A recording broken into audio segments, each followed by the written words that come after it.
السلام علیکم ویورز، ہمارے چینل پر خوش آمدید۔ اگر آپ نے میری شادی اس امیر زادے سے کی تو میں اپنی جان لے لوں گی۔ وہ اپنی ماں کے سامنے ڈٹ کر کھڑی تھی۔ دروازے کے پیچھے کھڑا حیدر شاہ اس کی ساری باتیں سن رہا تھا۔ رانی ایک طوائف کے گھر پیدا ہوئی تھی۔ رانی کی ماں نے اسے 7 پردوں میں چھپا کر رکھا تھا، لیکن پھر بھی حیدر شاہ کی نظر رانی پر پڑ گئی تو وہ اس کا حسن دیکھ کر اس پر عاشق ہو گیا اور رانی کی ماں سے خریدنا چاہا، مگر اس نے صاف انکار کر دیا، جس پر حیدر شاہ نے رانی کی ماں کو الگ میں لے جا کر نہ جانے کیا کہا کہ وہ سن کر خوش ہو گئی اور اس کے ہاتھ بیچ دیا۔ وہ کوٹھے سے ایک خوبصورت محل میں آ گئی، مگر جان تو تب نکلی جب حیدر کے ہاتھ میں موجود محل میں ہر طرف جشن منانے کی تیاریاں چل رہی تھیں، کیونکہ رانی نے یہاں آ کر اس ویران محل کو آباد کر دیا تھا۔ رانی جو اپنی زندگی کا ایک اہم حصہ اپنی ماں کی آغوش میں گزار کر آئی تھی، آج اس محل کی رونق بننے جا رہی تھی۔ نہ چاہتے ہوئے بھی اسے کسی عمدہ ڈیکوریشن پیس کی طرح اس خوبصورت محل میں سجانے کی تیاریاں کی جا رہی تھیں۔ وہ اپنے کمرے میں بیٹھی اپنی بے بسی پر آنسو بہا رہی تھی۔ بدنام گلیوں سے محل تک کا سفر رانی کو شاید مہنگا پڑنے والا تھا۔ وہ اپنے بولے گئے الفاظ پر غور کرنے لگی۔ مجھے اس امیر زادے سے شادی نہیں کرنی اماں۔ اگر آپ نے زبردستی میری شادی اس امیر زادے سے کی تو میں قسم کھاتی ہوں خود کی جان لے لوں گی، وہ اپنی ماں سے ڈٹ کر کہہ رہی تھی۔ دروازے کے پیچھے کھڑا حیدر شاہ جو رانی کے حسن پر مر مٹا تھا، رانی کی ساری باتیں سن رہا تھا۔ رانی جو کہ 16 سال کی خوبصورت حسین نوجوان لڑکی تھی، حیدر شاہ کے دل پر اپنے حسن کی بجلیاں گرا چکی تھی۔ اب حیدر شاہ کسی قیمت پر اس بالی عمر کی حسین و جمیل لڑکی کو پانا چاہتا تھا، جبکہ رانی مسلسل کسی قیمت پر اس فیصلے سے انکاری تھی، یہ جانتے ہوئے بھی کہ تم ایک مشہور طوائف کی بیٹی ہو۔ میں تمہاری قسمت میں کوٹھے کی بدنام گلیوں سے نکل کر محل کی خوبصورت حسین لائف کا سکھ لکھنے جا رہی ہوں، اور تم ہو کہ پھر بھی میرے آگے ڈٹ کر کھڑی ہو۔ زہرا بائی تلملا اٹھی تھی۔ وہ اپنی بیٹی کو سمجھانے کی ناکام کوشش کر رہی تھی۔ زہرا بائی نے اپنی بیٹی کو ہمیشہ دنیا کی نظروں سے بچا کر رکھا تھا۔ 7 پردوں میں چھپا کر رکھی گئی رانی پھر بھی امیر ترین حیدر شاہ کی نگاہوں سے بچ نہیں پائی تھی۔ حیدر شاہ جو چیل کی سی نگاہ رکھتا تھا، آج وہ ایک طوائف کی بیٹی کے آگے اپنا دل ہار بیٹھا تھا۔ اس کے حسن کا نشانہ تو حیدر شاہ پہلی ہی نظر میں بن گیا تھا۔ ماں کے لاکھ سمجھانے پر بھی جب رانی حیدر شاہ کو اپنانے سے انکار رہی تو دروازے کے پیچھے چھپا حیدر شاہ رانی کے سامنے آ کھڑا ہوا۔ رانی حیدر شاہ کو اپنی نظروں کے سامنے دیکھ کر ڈر گئی تھی۔ حیدر شاہ جو رانی کی باتیں سن چکا تھا، کمرے میں آیا اور رانی کو کھا جانے والی نگاہوں سے دیکھنے لگا اور زہرا بائی کو الگ کرتے ہوئے اسے کچھ کہنے لگا۔ رانی حیدر شاہ کو اپنے سامنے پا کر ٹھٹر کر رہ گئی تھی۔ وہ من ہی من سوچنے لگی کہ اب کیا ہوگا، نہ جانے یہ امیر زادہ میرے انکار کرنے کی وجہ سے مجھ سے پتہ نہیں کیا کیا بدلے لے گا۔ رانی اپنے ہی من کے سوالوں میں الجھی ہوئی تھی۔ دوسری طرف حیدر شاہ جو کسی تعارف کا محتاج نہیں تھا، وہ خود کی ایک پہچان رکھتا تھا۔ وہ کسی بھی قیمت پر رانی جیسی خوبصورت نرم و نازک موم کی گڑیا کو کھونا نہیں چاہتا تھا۔ وہ بے صبری سے زہرا بائی کے کمرے میں آنے کا انتظار کر رہا تھا۔ زہرا بائی اپنے اندر ہی ڈری سہمی یہ سوچے جا رہی تھی کہ اب حیدر شاہ نہ جانے اس کے ساتھ کیسے پیش آئے گا۔ ہر کوئی اپنی اپنی جگہ گھبرایا گھبرایا سا پھر رہا تھا۔ کمرے میں داخل ہوتے ہی زہرا بائی ہاتھ جوڑے حیدر شاہ کے سامنے کھڑی ہو گئی۔ شاہ جی، معذرت چاہتی ہوں، وہ نادان ہے، بچی ہے، کوٹھے کے رسم و رواج سے وہ ہمیشہ دور رہی ہے، اس لیے وہ نہیں جانتی کہ وہ کسے انکار کر رہی ہے۔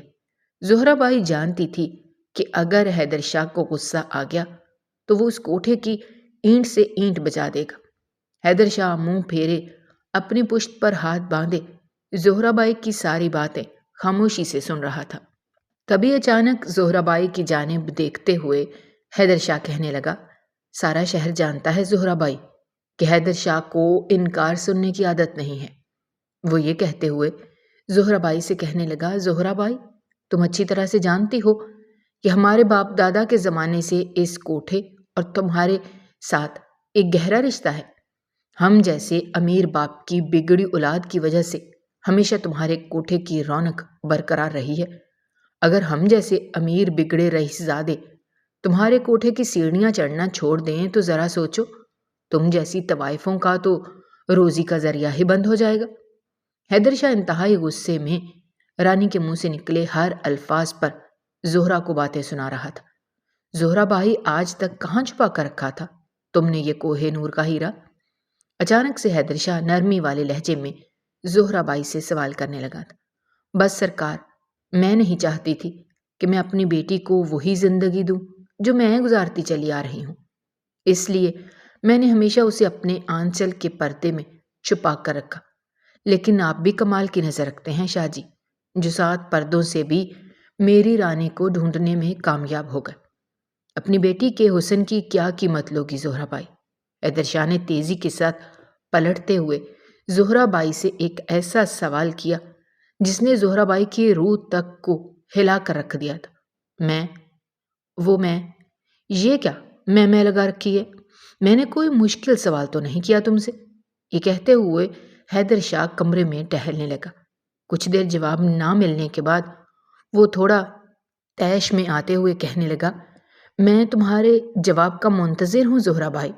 ماتھے پر شکن اور ہاتھوں میں مسلسل بے چینی کے تاثرات لیے حیدر شاہ اپنے ہاتھوں کو ملنے لگا۔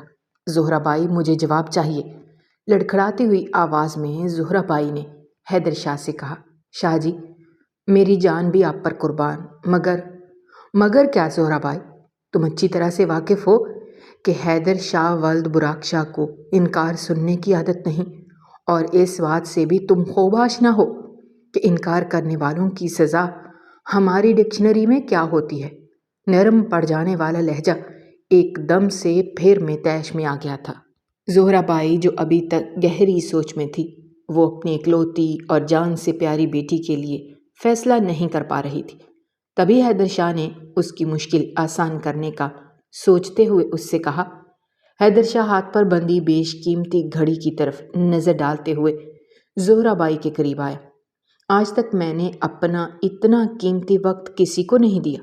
تمہاری رانی بہت خوش قسمت ہے جو حیدر شاہ کے قیمتی وقت کا حصہ بنے کھڑی ہے۔ کافی دیر غور و فکر کرنے کے بعد زہرا بائی خوشی خوشی حیدر شاہ کے کمرے سے باہر نکلتی دکھائی دی۔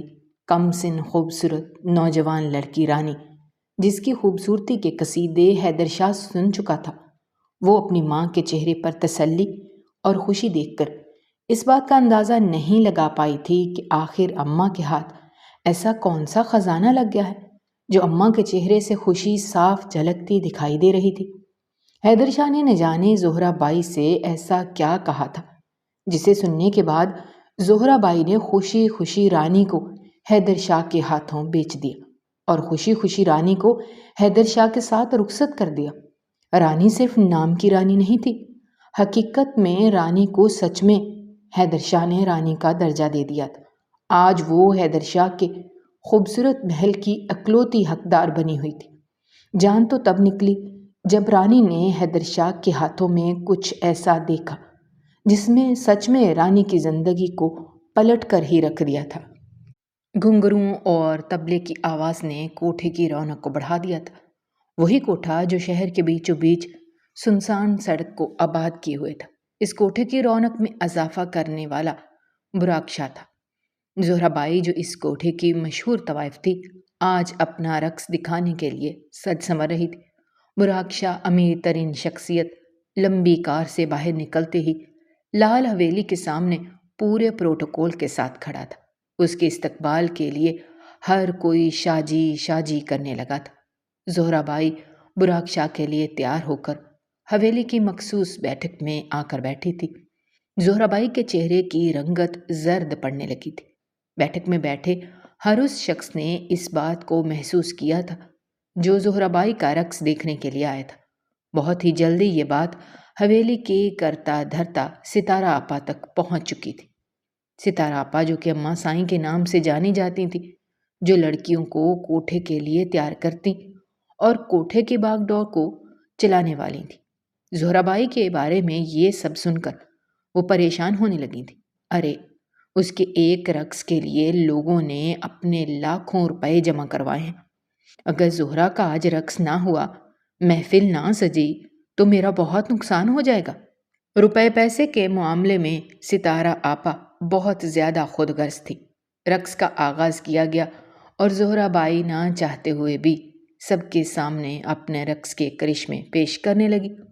بیٹھک میں بیٹھے سب لوگ زہرا بائی کے دل فریب رقص پر واہ واہ کی آوازیں لگا رہے تھے۔ رقص کرنے کے دوران ہی اچانک زہرا بائی کو تیز چکر آنے لگے، جس وجہ سے وہ چکرا کر زمین پر گر گئی اور محفل کی رونق اچانک سے مدھم پڑ گئی۔ فوراً سے بیٹھک کو خالی کروا لیا گیا اور براق شاہ کے ایک فون کال پر شہر کے مشہور ڈاکٹر کو کوٹھے پر ہی زہرا بائی کے علاج کے لیے بلوا لیا گیا تھا۔ بند کمرے میں پچھلے 1 گھنٹے سے ڈاکٹر بے ہوش زہرا بائی کا چیک اپ کرنے میں مصروف تھا۔ جیسے ہی کمرے کا دروازہ کھلا، ستارہ آپا، جس کے چہرے پر فکر اس لیے دکھائی دے رہی تھی کہ اس کوٹھے کی نئی نویلی طوائف، جو چند ہی مہینوں میں کوٹھے کی مشہور طوائف بن چکی تھی، آج اچانک سے محفل کے بہت بڑے نقصان کی وجہ بنے بیٹھی تھی۔ ستارہ آپا کو صرف اپنے پیسے سے غرض تھی۔ اسے اس بات سے کوئی فرق نہیں پڑتا تھا کہ کوئی جیے یا مرے۔ زہرا جو کہ 16 سال کی خوبصورت نوجوان لڑکی تھی، نہ جانے وہ ستارہ آپا کے ہتھے کہاں سے چڑھ گئی۔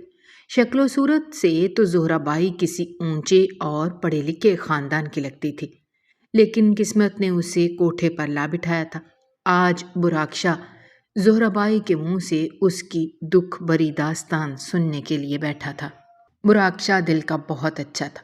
وہ اپنے دل میں ہمدردی کا جذبہ رکھتا تھا۔ جیسے ہی وہ زہرا بائی کو ہوش میں لایا گیا تو براق شاہ نے ستارہ آپا سے کمرہ خالی کروانے کو کہا۔ وہ کچھ وقت زہرا بائی کے ساتھ اکیلے میں گزارنا چاہتا تھا۔ ستارہ آپا براق شاہ کی بات سنتے ہوئے خوش ہو گئی تھی اور من ہی من میں سوچنے لگی تھی، اچھا ہی ہے، جتنا وقت براق شاہ اس بدبخت زہرا کے ساتھ گزارے گا، اتنا ہی آج کی محفل کا نقصان پورا ہو جائے گا۔ منہ پر اداسی کے تاثرات لیے ستارہ آپا براق شاہ کی طرف سوالیہ نظروں سے دیکھ رہی تھی۔ براق شاہ جو ستارہ آپا کی رگ رگ سے واقف تھا، اس کے ہاتھ میں نوٹوں کی کئی گٹیاں تھماتے ہوئے کہنے لگا، مجھے کمرے میں زہرا بائی کے علاوہ کسی کی موجودگی نہیں چاہیے۔ نوٹوں کی گٹیاں فوراً سے براق شاہ کے ہاتھ سے پکڑتے ہوئے ستارہ آپا آتی رقم کو سلامی پیش کرتے ہوئے کہنے لگی، آپ بے فکر رہیں شاہ جی، آپ کے علاوہ کمرے میں کسی کو داخل ہونے کی اجازت نہیں ہوگی۔ آپ بے فکر ہو کر زہرا بائی کے ساتھ اپنا وقت گزار سکتے ہیں، اس کے حسن اور جلووں کے خوب مزے اٹھا سکتے ہیں۔ آج زہرا بائی کی عزت آپ کے حوالے۔ یہ کہتے ہوئے وہ اپنے نوٹوں کی گڈیوں کو چومنے لگی۔ تبھی براق شاہ نے غصے بھری نگاہ ستارہ آپا پر ڈالتے ہوئے کہا، غلط فہمی ہے تمہاری۔ تم اچھے سے جانتی ہو کہ حسین پھولوں کو نوچنا، انہیں مسلنا میری عادت نہیں ہے۔ میں تو حسین پھولوں کی خوشبو کو محسوس کرتا ہوں، اور وہ خوشبو مجھے انہیں دیکھ کر ہی حاصل ہو جاتی ہے۔ اس لیے جتنا تم سے کہا گیا ہے اتنا کرو، بڑھ چڑھ کر بات کی تو تمہارا منہ نوچ لوں گا۔ اتنا کہتے ہوئے براق شاہ کمرے میں جانے لگا تھا۔ زہرا بائی جو کچھ دیر پہلے یہ سوچ کر گھبرا رہی تھی کہ نہ جانے اتنی خراب حالت میں براق شاہ اس کے ساتھ کیا کرے گا، ایک دم سے براق شاہ کی آواز سن کر تسلی میں آ گئی تھی اور اپنے دل میں سوچنے لگی کہ یہ کوئی خاندانی اور نیک انسان لگتا ہے۔ نہ جانے اس کی ایسی کون سی مجبوری ہے جو یہ ان بدنام گلیوں میں آتا جاتا رہتا ہے۔ نہ جانے براق شاہ کس سکون کی تلاش میں یہاں آتا ہے۔ ستارہ بائی جیسی چلاک اور مکار عورت کے ہاتھوں وہ خود کو کیوں لٹاتا ہے؟ زہرا بائی براق شاہ کے لیے فکر مند ہو رہی تھی۔ تبھی کمرے کے اندر جاتے ہی براق شاہ نے دروازہ لاک کر لیا تھا۔ زہرا بائی ڈری سہمی اپنے بستر پر بیٹھی تھی، نظریں اٹھا کر براق شاہ کی طرف دیکھنے کی ہمت بھی نہیں رکھتی تھی۔ لڑکی اپنے بستر پر بیٹھی تھر تھر کانپ رہی تھی۔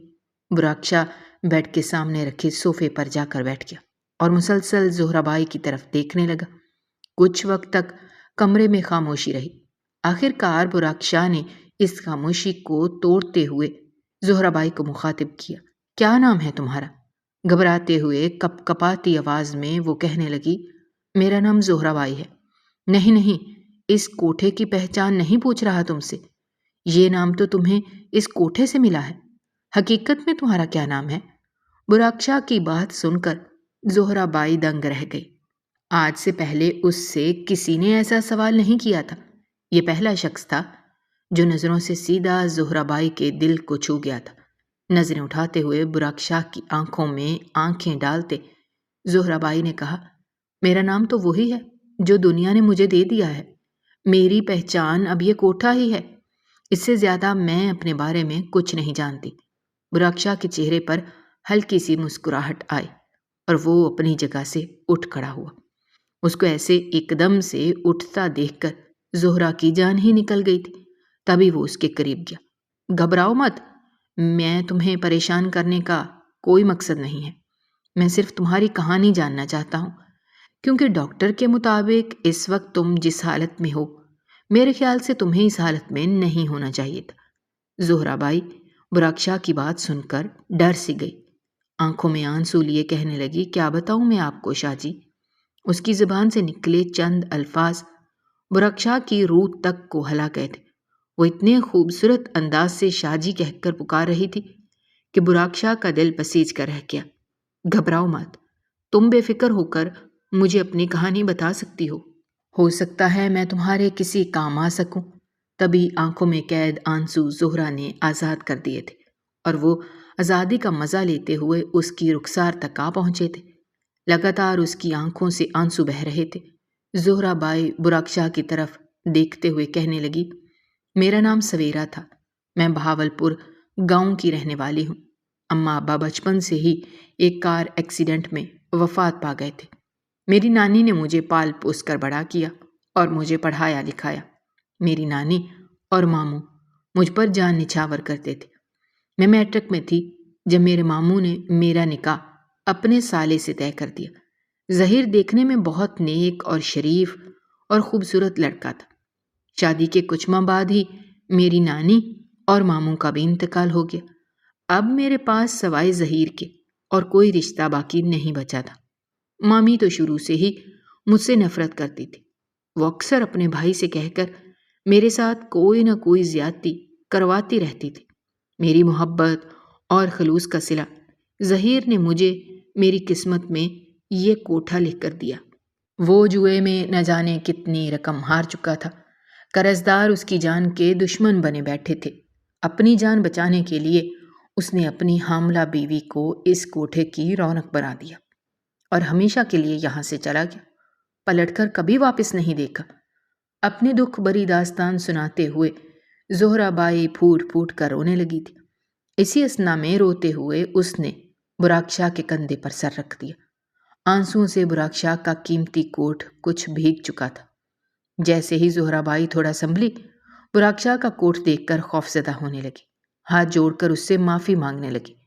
براکشا نے اسے دونوں شانوں سے پکڑتے ہوئے بستر پر بٹھایا اور گھٹنوں کے بل اس کے آگے بیٹھ کر کہنے لگا، دیکھو سویرا، تم بہت بڑے ظلم کا نشانہ بن چکی ہو، لیکن جس دلدل میں تمہارے کمینے شوہر نے تمہیں دھکیل دیا ہے، وہاں سے نکل کر بھی تم اپنی اصلی پہچان حاصل نہیں کر پاؤ گی۔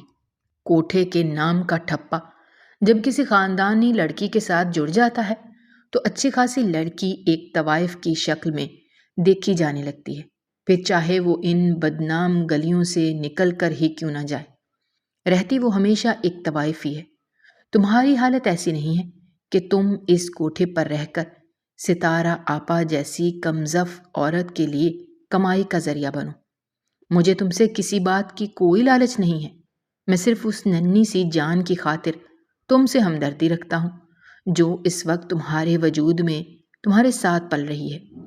اگر تم نے اس جگہ اپنے بچے کو جنم دیا تو کل کو لڑکی ہوئی تو وہ بھی تمہاری طرح ایک طوائف کے نام سے جانی جائے گی، اور اگر کہیں لڑکا ہوا تو کئی دلالوں کی طرح وہ بھی ایک دلال بن کر رہ جائے گا۔ براکشا کی بات زہرا بائی بہت غور سے سن رہی تھی۔ آج پہلی دفعہ اسے اس بات کا احساس ہوا تھا کہ وہ ایک ماں بننے والی ہے۔ آج اس نے براق شاہ کی باتوں سے ماں کی پاور کو محسوس کیا تھا۔ آنکھوں سے آنسو صاف کرتے ہوئے کہنے لگی، میں ساری زندگی آپ کی غلامی میں گزار دوں گی، خدا کے لیے مجھے اس دلدل سے کسی طرح نکال دیں۔ براق شاہ خاموش کمرے سے باہر نکل گیا۔ زہرہ بائی کو ابھی تک اپنے سوال کا جواب نہیں ملا تھا۔ وہ بے چین کمرے کے چکر کاٹنے لگی، دل ہی دل میں سوچ رہی تھی کہ کسی کو کیا پڑی ہے کہ وہ اپنا ہاتھ جلتی آگ میں دے دے۔ براق شاہ بہت ہی عزت دار آدمی ہے اور اپنے خاندان کی عزت کو وہ مٹی میں نہیں ملا سکتا۔ ایسے خاندانی لوگ رات کے اندھیرے میں بدنام گلیوں میں آ تو سکتے ہیں، لیکن دن کے اجالے میں کسی طوائف کا ہاتھ پکڑتے ہوئے وہ کسی کو عزت کی جگہ پہ کیسے بٹھا سکتے ہیں؟ ایسے کئی سوال زہرہ بائی کے دماغ میں ایک عجیب و غریب سی جنگ لڑ رہے تھے۔ اسے کچھ سمجھ نہیں آ رہا تھا کہ وہ کیا سوچ رہی ہے۔ اس وقت اس کا بچہ اس کے لیے سب سے زیادہ اہمیت رکھتا تھا، اور یہ احساس بھی براق شاہ ہی اس کے دل و دماغ میں ڈال کر گیا تھا۔ کافی دیر انتظار کرنے کے بعد جب براق شاہ واپس لوٹ کر نہ آیا تو زہرہ بائی نے اس کوٹھے کو ہی اپنی قسمت سمجھتے ہوئے دوبارہ سے یہیں پر پڑے رہنے میں بہتری سمجھی۔ خون کے آنسو بہاتی ہوئی زہرہ مخمل جیسے بستر پر لیٹ کر کئی گھنٹے روتی رہی۔ پھر اچانک سے دروازے پر دستک ہوئی۔ یہ انداز دستک تو براق شاہ کا ہے، یہی سوچتے ہوئے وہ تلملا کر اٹھ بیٹھی۔ جیسے ہی دروازے سے اندر آنے کی اجازت دی تو سامنے براق شاہ کو پا کر وہ پھر گہری سوچ میں پڑ گئی تھی کہ اب نہ جانے براق شاہ اس کے لیے کیا فیصلہ کر کے آیا ہے اور اسے وہ فیصلہ ماننا پڑے گا۔ براق شاہ کے اندر آتے ہی ستارہ آپا بھی کمرے میں داخل ہوئی۔ بہت ہی محبت سے زہرہ بائی کی طرف دیکھتے ہوئے کہنے لگی، بڑی خوش قسمت ہے تو کہ تجھے براق شاہ جیسے انسان کی ہمدردی حاصل ہوئی۔ تم ہمارے کوٹھے کی واحد رونق ہو زہرہ بائی۔ تمہیں ہاتھ سے گنوانے کا تو میں کبھی سوچ بھی نہیں سکتی، لیکن براق شاہ جیسے امیر ترین انسان کی خاطر میں تمہیں براق شاہ کے سر سے وار کر پھینک دوں۔ ہنستے ہنستے میں تمہیں براق شاہ کے صدقے کے لیے استعمال کر لوں۔ زہرہ بائی ستارہ آپا کی باتیں نظریں جھکائے سن رہی تھی اور اس کی آنکھوں سے لگاتار آنسو بہہ رہے تھے۔ کیا میری حیثیت اتنی کم ہے کہ وہ اپنے دل میں سوالوں کے ساتھ الجھ کر رہ گئی تھی۔ تب بھی ستارہ آپا نے کہا، اپنا سامان پیک کر لو، تمہیں 1 سال کے لیے براق شاہ نے بک کر لیا ہے۔ اب تم براق شاہ کے بتائے ہوئے پتے پر صرف اور صرف براق شاہ کی بن کر رہو گی۔ 1 سال کے بعد تمہیں واپس اسی کوٹھے پر آنا ہوگا۔ ستارہ آپا کی بات سنتے ہوئے غصے کی نظر براق شاہ نے اس پر ڈالی، جس سے وہ گھبرا گئے اور ساتھ ہی کہنے لگی، اگر شاہ جی چاہیں تو تمہیں ہمیشہ کے لیے اپنی بندی بنا کر رکھ سکتے ہیں اور تمہیں رہنا بھی ہوگا۔ نہ جانے کس انداز سے براق شاہ نے زہرہ بائی کو ان بدنام گلیوں سے نجات دلوانے کا فیصلہ کیا تھا۔ وقت ضائع نہ کرتے ہوئے براق شاہ زہرہ بائی کو اپنے ہمراہ لے کر حویلی سے چلا گیا۔ شہر کی رنگینیوں میں آ کر زہرہ بائی پھر سے مہک اٹھی تھی۔ براق شاہ کی بتائی ہوئی جگہ پر زہرہ بائی اپنا وقت گزارنے لگی۔ براق شاہ اس کی قیمت ادا کرتا تھا، لیکن کبھی اس سے ملنے یا تنگ کرنے کوٹھی نہیں آیا تھا۔ نوکر چاکر اس کی دیکھ بھال کے لیے خاص بندیاں رکھوائی گئی تھیں، جو ہر وقت زہرہ بائی کی خبر براق شاہ تک پہنچانے کا کام بھی کرتی تھیں۔ اس طرح دور رہتے ہوئے بھی براق شاہ نے حاملہ زہرہ بائی کی خدمت میں کوئی کسر نہ چھوڑی تھی۔ وہ وقت بھی آ گیا جب زہرہ بائی نے ایک ننھی سی پری کو جنم دیا۔ زہرہ بائی کی خوشی کی کوئی انتہا نہ تھی۔ اپنی بیٹی کا چہرہ دیکھتے ہوئے وہ اپنے ماضی کے سب دکھوں کو بھول چکی تھی۔ اچانک سے نہ جانے کہاں اس کے من میں خوف بیٹھ گیا۔ بیٹی کا دھن پر آیا ہے، اللہ نے اب کیا یہ بھی اپنی ماں کی طرح ایک طوائف ہی بنے گی؟ اگر بیٹا دے دیتا تو وہ ستارہ آپا کا خاص بندہ بنتا اور مجھ جیسی کئی معصوم اور بے گناہ لڑکیوں کو گھیر کر ستارہ آپا کے کوٹھے کی رونق کو بڑھانے کا کام کرتا۔ اے میرے خدا، کیا کروں؟ دونوں طرح سے ہی میرا نقصان ہی ہے۔ میری اولاد میری تکلیف کا سبب بننے جا رہی ہے۔ ابھی وہ اسی سوچ میں ڈوبی ہوئی تھی کہ اچانک سے دروازے پر دستک ہوئی۔ آج پھر کئی مہینوں بعد دستک ہونے کے انداز سے وہ سمجھ گئی تھی کہ آج براق شاہ اس کے غریب خانے پر تشریف لائے ہیں۔ وہ جلدی سے اپنا بستر اور کپڑے سیدھے کرتے ہوئے براق شاہ کے استقبال کے لیے کھڑی ہو گئی۔ دروازہ کھولتے ہوئے جوں ہی براق شاہ کمرے کے اندر داخل ہوا، اس کی نظریں زہرہ بائی پر نہیں بلکہ اس کی نظریں کسی اور کو تلاش کر رہی تھیں۔ تبھی بستر پر گرم کمبل میں لپٹی ایک ننھی سی پری پر براق شاہ کی نظر پڑی۔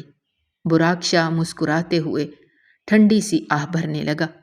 تبھی وہ چلتے ہوئے اس ننھی سی پری کے پاس جا پہنچا۔ براق شاہ کے چہرے پر دل فریب مسکراہٹ تھی۔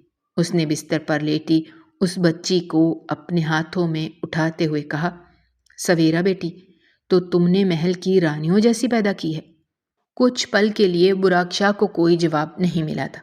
تبھی اس نے کمرے میں کھڑی مشہور طوائف زہرہ بائی کی طرف دیکھتے ہوئے کہا، میں تم سے بات کر رہا ہوں۔ معذرت شاہ جی، معلوم نہیں ہوا آپ نے مجھے کب پکارا۔ زہرہ بائی حیرانگی کا اظہار کرتے ہوئے براق شاہ سے معافی مانگنے لگی۔ پکارا تو میں نے تمہیں ہی تھا، لیکن تم اپنی نئی پہچان میں اس قدر کھو چکی ہو کہ تمہیں اپنا پرانا نام سنائی ہی نہیں دیتا۔ براق شاہ کی بات سنتے ہوئے زہرہ بائی نے نظریں جھکا لی تھیں۔ آپ نے ہی تو عرض کیا تھا کہ عورت کو جتنی مرضی عزت دے دو، لیکن اگر وہ عورت کسی کوٹھے پر چند گھنٹے ہی گزار کر کیوں نہ آئی ہو، وہ خاندانی عورت طوائف ہی کہلائے گی۔ اس لیے مجھے میری یہی پہچان اچھی ہے، جس کی زبان مجھے سمجھ تو آتی ہے، دوسری پہچان کی تو زبان ہی اب میری سمجھ میں نہیں آتی۔ زہرہ آج بھی اپنے ماضی میں کھائے گئے تیروں کے زخم اپنے وجود پر محسوس کر رہی تھی۔ غم سے نڈھال زہرہ بائی اب براق شاہ کے نئے فیصلے کے انتظار میں تھی۔ آج بھی زہرہ بائی بہت خوبصورت دکھائی دے رہی تھی۔ لمبے کالے سیاہ بال اس کے شانوں کو چھوتے ہوئے اس کے گھٹنوں تک جا رہے تھے۔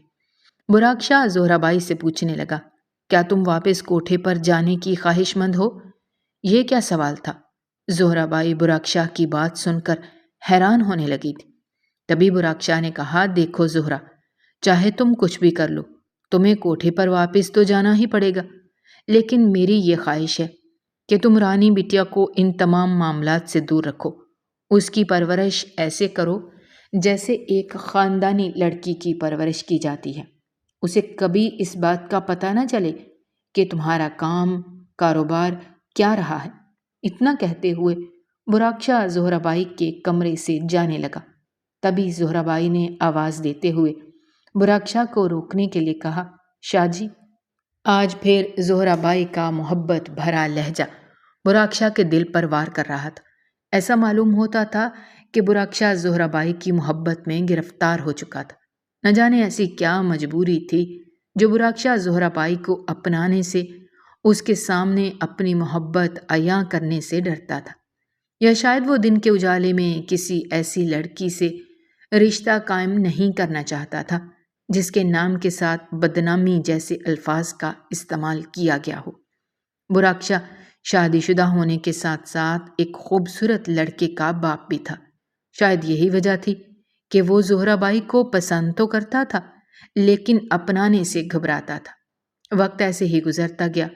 براق شاہ نے زہرہ بائی کے نصیبوں سے کوٹھے کی زندگی ہمیشہ ہمیشہ کے لیے ختم کر دی تھی۔ ستارہ منہ میں پان چباتے ہوئے براق شاہ کے قریب آئی اور کہا لگا کر کہنے لگی، ارے شاہ جی، ہو گئے نا اس خوبصورت نوجوان حسینہ کی محبت کے شکار میں تو پہلے ہی کہتے تھے کہ شاہ جی کو زہرہ بائی سے عشق ہو گیا ہے۔ ستارہ آپا کی بے فضول باتیں سننے کے بعد براق شاہ نے ہمیشہ کے لیے زہرہ بائی کو اس کے چنگل سے آزادی دلوا دی تھی۔ اب زہرہ سویرا بن کر ہمیشہ کے لیے اسی کوٹھی میں رہنے لگی جہاں براق شاہ اسے لے کر آیا تھا۔ زہرہ بائی سے لے کر سویرا تک کا سفر کافی کٹھن رہا تھا۔ براق شاہ نے ہمیشہ کے لیے زہرہ بائی کو اس کی اصلی پہچان واپس دلا دی تھی۔ آج سے تم زہرہ بائی نہیں بلکہ سویرا ہو۔ زندگی میں تمہیں یہاں کبھی کسی مشکل کا سامنا نہیں کرنا پڑے گا۔ اپنی بیٹی کی اچھے سے تربیت کرنا اور اپنے نام کے ساتھ لگے ہوئے برے ناموں کو ایک خواب سمجھ کر بھول جانا۔ وہ کسی نہ کسی طرح اپنی محبت سویرا پر لٹا کر جا چکا تھا۔ اس کے بعد پھر لوٹ کر کبھی واپس نہیں آیا۔ سویرا کے سارے اخراجات پلک جھپکنے میں پورے ہو جایا کرتے تھے۔ دنیا جہان کی ہر سہولت سویرا کو دی گئی تھی۔ سویرا نے 7 پردوں میں چھپا کر اپنی بیٹی رانی کی پرورش کی تھی۔ ہر اس آنکھ سے اس کو بچا کر رکھا جس آنکھ میں ذرا برابر بھی اسے میل نظر آتا۔ براق شاہ نے چاہے سویرا کی زندگی سے کوٹھے کو نکال باہر پھینکا تھا، لیکن سویرا کے نام کے ساتھ آج بھی کچھ لوگ زہرا بائی کے نام کی زیادہ پہچان رکھتے تھے۔ آج بھی سویرا بھیڑ میں کھڑی کہیں نہ کہیں ایک مشہور طوائف اس کے نام سے جانی جاتی تھی۔ دروازے پر زوردار دستک ہوئی۔ آج دستک دینے کا انداز ہو بہو براق شاہ سے ملتا جلتا تھا۔ کئی سالوں بعد زہرا بائی کے دل میں بے چینی سی ہونے لگی تھی۔ اس کا دل زور زور سے دھڑکنے لگا تھا۔ ایسا لگتا تھا جیسے اس کا مسیحا آج اس کے دروازے پر کئی سالوں بعد حاضری دینے آیا ہے۔ یہی سوچتے ہوئے خوشی خوشی زہرا بائی نے دروازہ کھولا۔ یہ تو کوئی اور ہی لگ رہا ہے۔ سامنے ہی ایک خبرو نوجوان کھڑا تھا جس نے زہرا بائی کا نام پکارتے ہوئے بتایا کہ میں حیدر شاہ ہوں اور سویرا سے ملنا چاہتا ہوں۔ وہ سامنے کھڑی تھی اور حیران ہو کر اس کا چہرہ دیکھنے لگی۔ جی فرمائیے، میں ہی سویرا ہوں، معاف کیجیے گا میں نے آپ کو پہچانا نہیں۔ حیدر شاہ کے چہرے پر ہلکی سی مسکراہٹ آنے لگی اور زہرا بائی کے دل میں کسک سی جاگنے لگی۔ چہرہ تو براق شاہ سے ملتا جلتا ہے۔ ایسا لگتا ہے جیسے حیدر شاہ براق شاہ کی پرچھائی ہو۔ ابھی اس کے دل میں ایسے کئی سوال تھے کہ تبھی حیدر شاہ نے اپنا تعارف کرواتے ہوئے بتایا، میں براق شاہ کا بیٹا ہوں حیدر شاہ، کچھ پریشان ہوں، کچھ وقت آپ کے ساتھ گزارنا چاہتا ہوں۔ آج کئی سالوں بعد زہرا بائی سے کسی نے وقت کی ڈیمانڈ کی تھی اور نہ چاہتے ہوئے بھی زہرا بائی کو براق شاہ کے بیٹے کے لیے وقت نکالنا پڑا تھا۔ اب کئی سالوں بعد یہ سلسلہ پھر سے شروع کیا گیا تھا۔ حیدر شاہ روزانہ غم سے نڈھال زہرا بائی کی کوٹھی پر آتا اور گھنٹوں زہرا بائی کے قیمتی وقت کا استعمال کرتا۔ زہرا بائی نے آج تک اپنی بیٹی رانی کو کسی پر ظاہر نہیں کیا تھا۔ رانی ان تمام معاملات سے دور پلی بڑھی تھی۔ اعلیٰ تعلیم کے لیے رانی کو یونیورسٹی بھیجا گیا اور وہ اسی یونیورسٹی کے ہاسٹل میں رہائش پذیر تھی۔ مہینے میں ایک دفعہ رانی اپنی ماں سے ملنے آیا کرتی تھی، یا تو زہرا بائی اپنی بیٹی سے ملنے اس کے ہاسٹل چلی جایا کرتی تھی۔ ایسے ہر کسی کی نظروں سے زہرا بائی نے رانی کو بچا کر رکھا تھا، مگر قسمت کو شاید کچھ اور ہی منظور تھا۔ جن پریشانیوں اور جھنجھٹوں سے زہرا بائی ہمیشہ سے رانی کو بچاتی چلی آ رہی تھی، ایک دن انہیں مشکلات کا سامنا رانی کو کرنا پڑا۔ حیدر شاہ، کل مجھے کسی ضروری کام کے لیے جانا ہے، سوچا آپ کو آگاہ کر دوں۔ 2 دن کے لیے میں آپ سے نہیں ملوں گی۔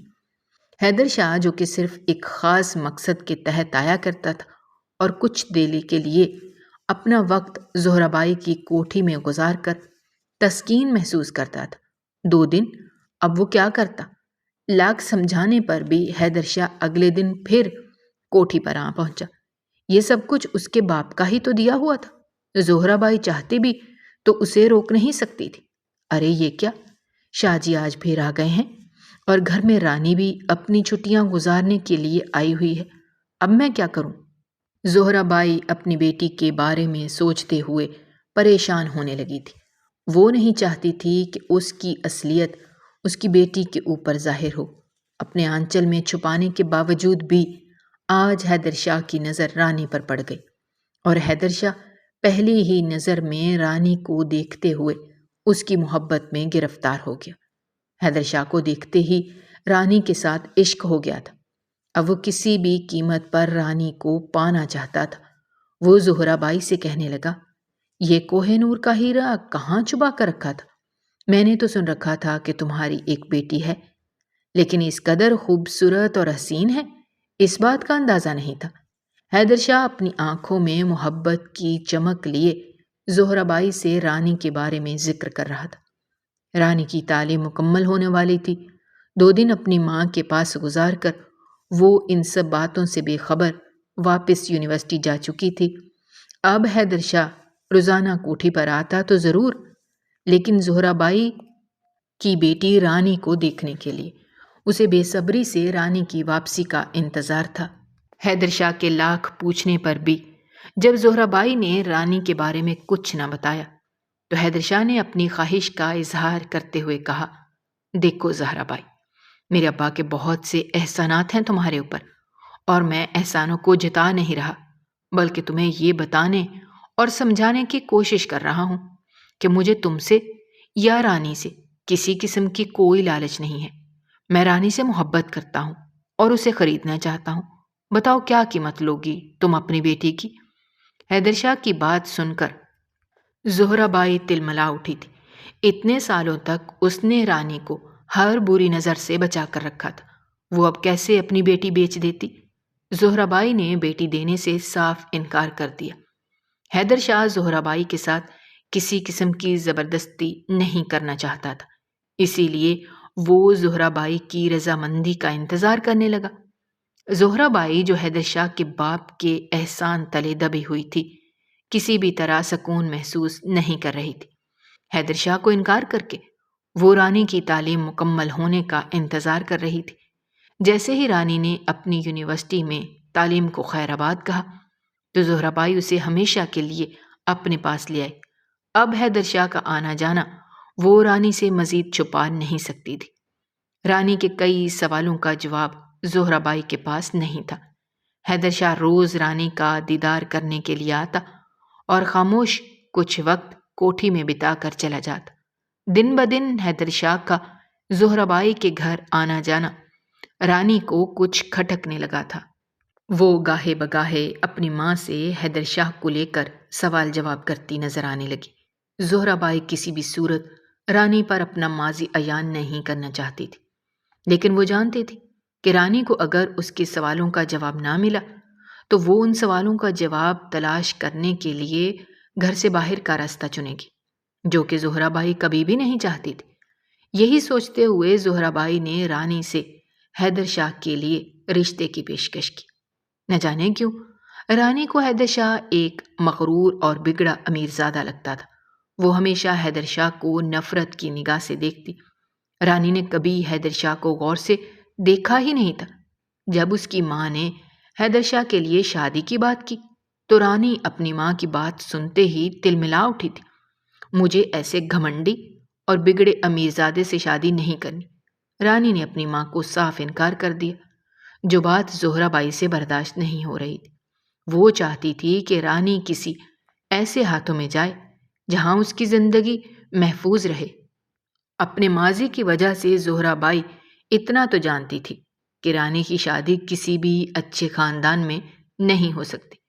کبھی نہ کبھی اس کی بیٹی کے آگے اس کا ماضی ضرور آ کھڑا ہوگا۔ حیدر شاہ امیر ہونے کے ساتھ ساتھ اچھے خاندان سے بھی تعلق رکھتا تھا اور پھر دیکھا بھالا تھا۔ وہ رانی اور زہرہ بائی کی سب حقیقت سے واقف بھی تھا، اس لیے یہاں پر اپنی بیٹی دینے سے زہرہ بائی کو کچھ تو تسلی محسوس ہونے لگی تھی۔ اسی وجہ سے وہ رات دن رانی کو حیدر شاہ کے لیے منانے لگی۔ جب زہرہ بائی نے دیکھا کہ رانی کسی بھی صورت حیدر شاہ سے شادی کرنے کے لیے رضامند نہیں ہے تو زہرہ بائی نے اس بات کو کچھ عرصے کے لیے دبانا مناسب سمجھا۔ دوسری طرف حیدر شاہ سے اب اور انتظار نہیں ہو رہا تھا۔ نہ جانے وہ کون سا راز اپنے ہاتھ میں لیے دن رات زہرہ بائی کے گھر کے چکر کاٹ رہا تھا۔ آج بھی جب حیدر شاہ کالے رنگ کی پوشاک پہنے زہرہ بائی کے گھر کا دروازہ کھٹکھٹا رہا تھا، ٹیرس میں کھڑی رانی اسے دیکھ کر حیران رہ گئی۔ حیدر شاہ اس قدر خوبصورت لگ رہا تھا کہ ایک پل کے لیے رانی کا دل بھی بے قابو ہونے لگا تھا۔ واہ، یہ تو میرے خوابوں کے شہزادے کی طرح ہی ہے، خوبصورت، ڈیشنگ پرسنالٹی، ہر چیز تو ہے اس کے پاس، پھر اور مجھے کیا چاہیے؟ حیدر شاہ کو دیکھتے ہی رانی من ہی من میں اس کے بارے میں سوچنے لگی۔ رانی سیڑھیاں اترتے ہوئے اپنی ماں کو پکارنے لگی۔ وہ نہیں جانتی تھی کہ دروازے پر دستک دیتا انسان حیدر شاہ ہے۔ اس نے کبھی حیدر شاہ کو ایسے نہیں دیکھا تھا۔ اماں دروازے پر کون ہے؟ رانی کے پوچھنے کے انداز سے اس کی ماں کو اتنا تو محسوس ہو گیا تھا کہ رانی کا دل حیدر شاہ کی طرف مائل ہونے لگا ہے۔ تبھی زہرا بائی نے رانی کو بتایا، وہی تو ہیں شاہ جی جن کے بارے میں تم سے اکثر بات کرتی ہوں۔ دیکھو رانی، میں تمہاری ماں ہوں اور تمہارے لیے کوئی غلط فیصلہ نہیں کر سکتی۔ میں تمہاری شادی حیدر شاہ کے ساتھ طے کر چکی ہوں اور اب تمہیں اس کے ساتھ شادی کرنی ہوگی۔ اپنی ماں کی اچانک سے اس دھاوا بول دینا رانی سے برداشت نہیں ہو رہا تھا۔ اگر آپ نے میری شادی اس امیر زادے سے کی تو میں اپنی جان لے لوں گی۔ میں کبھی بھی اس امیر زادے سے شادی نہیں کروں گی۔ وہ اپنی ماں کے سامنے ڈٹ کر کھڑی تھی۔ اس کا جواب سنتے ہی زہرا بائی گہری سوچ میں پڑ گئی۔ تبھی دروازہ کھلا اور سامنے حیدر شاہ کو دیکھ کر دونوں کی ہی جان نکل گئی۔ حیدر شاہ نے اپنے بارے میں کی گئی ساری گفتگو سن لی تھی۔ کچھ دیر کے لیے حیدر شاہ دونوں کا چہرہ دیکھتا رہا، پھر زہرا بائی کو الگ کمرے میں لے جا کر کچھ بات کرنے لگا۔ کافی دیر رانی اس بات کا انتظار کرتی رہی کہ آخر حیدر شاہ اس کی ماں سے کیا بات کر رہا ہے۔ وہ شدید پریشان تھی کہ کہیں زبردستی اس کی ماں اسے حیدر شاہ کے حوالے نہ کر دے۔ قسمت کا لکھا کون بدل سکتا ہے؟ کچھ دیر کی گفتگو کے بعد زہرا بائی کمرے سے خوشی خوشی مسکراتے ہوئے نکلتی دکھائی دی۔ رانی سمجھ گئی تھی کہ کچھ تو ہوا ہے جو اماں اس طرح اپنے چہرے پر خوشی سجائے کمرے سے باہر نکلی ہیں۔ رانی کسی طرح بھی اپنی ماں کی بات ماننے کو تیار نہیں تھی۔ تب مجبوراً زہرا بائی کو اپنی ساری حقیقت رانی کے سامنے کھول کر بیان کرنا پڑی۔ زہرا بائی نے حیدر شاہ کے ابا کا کیا گیا ہر احسان رانی کے سامنے کھول کر رکھ دیا تھا۔ رانی خود سے نظریں نہیں ملا پا رہی تھی۔ آج اپنی ماں کی حقیقت جان کر وہ خون کے آنسو رونے لگی تھی۔ اسے رہ رہ کر اپنے اس ظالم باپ پر غصہ آنے لگا تھا جس کی وجہ سے اس کی ماں نے اپنی بھری جوانی میں اس قدر غموں کا سامنا کیا تھا۔ حیدر شاہ کے باپ براق شاہ کی ہمدردی اور رحم دلی کو لے کر رانی پھوٹ پھوٹ کر رونے لگی۔ اب وہ سمجھ گئی تھی کہ اس کی ماں حیدر شاہ کے لیے بار بار اس کے سامنے کیوں بضد تھی۔ رانی کو اپنی ماں کے اوپر کیے گئے احسانوں کا بدلہ اب خود کی زندگی حیدر شاہ کے حوالے کر کے چکانا پڑ رہا تھا۔ یوں رانی ایک کوٹھے سے ایک محل کی مالکن بن گئی۔ حیدر شاہ رانی کو بیاہ کر اپنے محل میں لے آیا۔ محل کو دلہن کی طرح سجایا گیا تھا۔ رانی کے آنے کی خوشی میں سب اہتمام بہت اچھے سے کیے گئے تھے۔ رانی جو دلہن کی لباس میں بہت ہی دلکش نظر آ رہی تھی، وہ بہت گھبرائی ہوئی تھی۔ نہیں معلوم تھا کہ حیدر شاہ اس کے ساتھ کیسا سلوک کرے گا، کیونکہ حیدر شاہ کے بارے میں جو کچھ اس نے سوچ رکھا تھا وہ سب کچھ حیدر شاہ خوب اچھی طرح جانتا تھا۔ رانی حیدر شاہ کا سامنا کرنے سے گھبرا رہی تھی۔ نہ جانے وہ میرا کیا حال کریں گے۔ میں نے ان کے بارے میں بہت کچھ برا بھلا بولا تھا اور وہ سب باتیں شاہ جی نے سن لی تھی۔ اب نہیں معلوم کہ شاہ جی ان باتوں کا مجھ سے کس طرح بدلہ لیں گے۔ ایسے کئی سوال اپنے دل میں لیے رانی پریشان اپنے کمرے میں سجی بنی بیٹھی تھی۔ اسے اپنی قسمت پر رونا آ رہا تھا۔ وہ یہ سوچ کر اپنی آنکھوں میں آنسو لیے رو رہی تھی کہ حیدر شاہ کے ابا کے احسانوں کا بدلہ اسے اپنی خواہشات کو قربان کر کے چکانا پڑ رہا ہے۔ اسے اپنی ماں پر ترس بھی آ رہا تھا۔ وہ یہ سوچ رہی تھی کہ میری ماں نے مجھے لے کر کس قدر تکلیفوں کا سامنا کیا ہوگا۔ اپنے باپ کے لیے اس کے دل سے سوائے بد دعا کے اور کچھ نہیں نکل رہا تھا۔ وہ ہمیشہ اپنی ماں سے اپنے باپ کا نام پوچھتی اور اپنے باپ کے بارے میں پوچھا کرتی تھی۔ اس کی ماں ہمیشہ اس بات کو ٹال دیا کرتی تھی۔ آج سے اسے اپنے سب سوالوں کے جواب مل چکے تھے۔ آج وہ سب کچھ جان چکی تھی اور اس کا بس نہیں چل رہا تھا کہ وہ اپنے باپ کی جان لے لے۔ تبھی دروازے پر دستک ہوئی۔ اس کا دل زور سے دھڑکنے لگا۔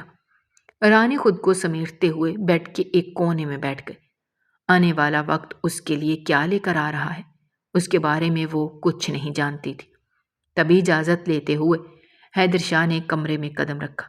حیدر شاہ جو رانی کی محبت میں پاگل ہو چکا تھا، ایک نظر اپنی محبت کو اپنی آنکھوں کے سامنے دیکھتے ہوئے شکر ادا کرنے لگا۔ حیدر شاہ کو اپنے سامنے دیکھ کر رانی خاموش کھڑی تھی۔ جان تو تب نکلی جب حیدر شاہ کے ہاتھ میں موجود فائل پر رانی کی نظر پڑی۔ حیدر شاہ نے فائل رانی کے ہاتھ میں تھماتے ہوئے کہا، یہ تمہاری امانت تھی جو مجھے تم تک لے آئی۔ کیا ہے اس فائل میں؟ رانی نے حیرت زدہ نگاہوں سے دیکھتے ہوئے حیدر شاہ سے سوال کیا۔ خود کھول کر دیکھ لو، تم تو پڑھنا لکھنا خوب اچھے سے جانتی ہو، جلد ہی سمجھ آ جائے گی کہ اس فائل میں کیا ہے۔ حیدر شاہ کا جواب سنتے ہی رانی نے اپنے کانپتے ہوئے ہاتھوں سے فائل کو کھولا۔ جیسے ہی رانی نے فائل میں پڑے پیپر کو پڑھنا شروع کیا تو اس کی آنکھوں سے لگاتار آنسو بہنے لگے۔ وہ پھوٹ پھوٹ کر رونے لگی۔ تبھی وہ گھٹنوں کے بل حیدر شاہ کے قدموں میں بیٹھ کر گڑ گڑا کر اپنے کیے کی معافی مانگنے لگی۔ رانی جان چکی تھی کہ حیدر شاہ نے اسے جو عزت بخشی تھی وہ حقیقت میں ایک نیک دل انسان تھا۔ رانی جو اس کے بارے میں سوچتی تھی وہ سب غلط تھا۔ حیدر شاہ نے رانی کو اٹھا کر بستر پر بٹھاتے ہوئے کہا، یہ فائل میں کئی سالوں سے اپنے ساتھ لیے پھر رہا ہوں۔ میرے ابا نے اپنے آخری وقت میں یہ فائل میرے ہاتھ میں تھمائی تھی اور کہا تھا، یہ فائل رانی کی امانت ہے۔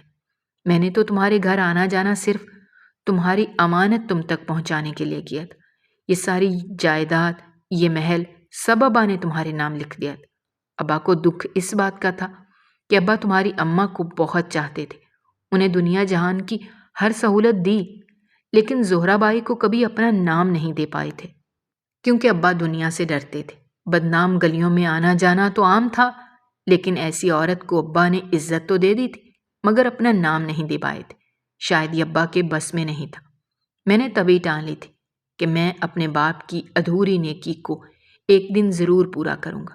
تبھی جب پہلی دفعہ تمہیں دیکھا تو دیکھتا ہی رہ گیا اور خود سے وعدہ کر لیا کہ چاہے کچھ بھی ہو جائے میں تمہیں اپنا بنا کر اپنے ابا کی گئی آدھی نیکی کو پورا کروں گا۔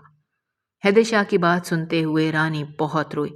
براق شاہ کی وصیت کے کاغذات ہاتھ میں لیے رانی حیدر شاہ سے پوچھنے لگی، کیا اس وصیت کے بارے میں اماں جانتی ہیں؟ حیدر شاہ ہاں میں سر ہلاتے ہوئے کہنے لگا، ہاں، اس دن بند کمرے میں تمہاری ماں کی امانت اس کے ہاتھ پکڑانے کے بعد یہ فائل بھی انہیں دی تھی، مگر تمہاری اماں نے یہ کہتے ہوئے فائل لینے سے منع کر دیا کہ نکاح کے بعد میں خود یہ فائل تمہیں دوں۔